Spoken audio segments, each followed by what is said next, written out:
So by far and away, probably my least favorite way to escape this.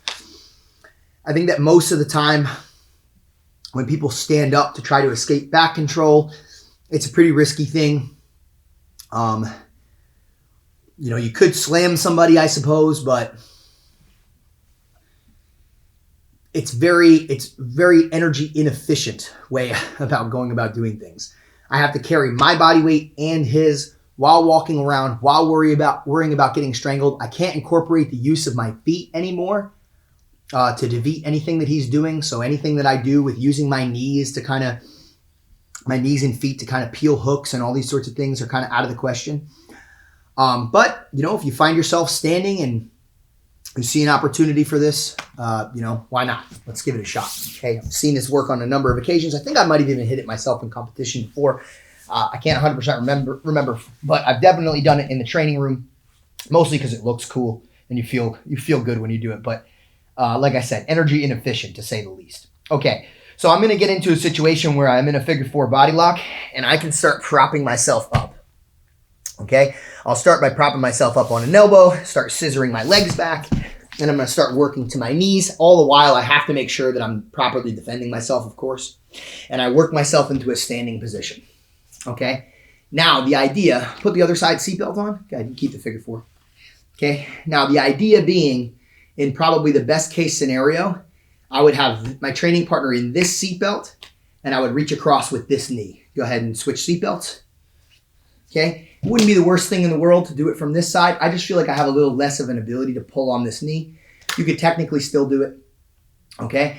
But the goal is to whip my training partner around the body and make him move around me, okay? If my training partner has this side seatbelt, I'm probably gonna look to climb the arm like we talked about, grab a hold of my training partner's knee and pull my training partner through. He may still have the figure 4 for some period of time, all right, but I'll basically just pump until I can get my elbow through. So let's look at this again. Go ahead. Right. Okay. I work on that arm so that I'm not getting strangled. I'm posting on the knee. I slide. Go ahead. Keep it locked. Okay. I slide. Shake, shake, shake until I can get my elbow inside. Okay. Again, I mean, man, it's dependent upon the size of my training partner, I'm having to carry a lot of weight here. Very energy inefficient. I can't use my feet to help. So just keep that in mind when you go to do something like this. You better have a lot of energy in you. Go ahead. Maybe I'll just squat like this again. Go ahead. Okay, other side, seatbelt. Right, I'm defending. I always like this cross-side reach. I always think it helps me kind of pull my training partner across. All right, but same thing. I start by going the wrong direction. Then I do a whip and pull. Whip and pull. And then same thing. Elbows to the center line.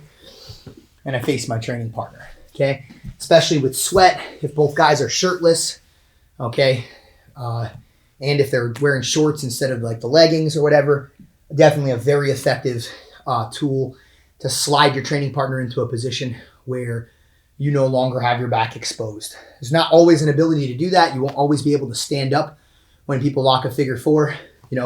Maybe when he put his figure 4 in, I was already in turtle position. That's probably going to be a place where you would see this happening most often, okay? Sometimes you're going to have trouble getting that slide, okay? It's another, like I said, not super efficient, okay? It's definitely not my favorite way to do this.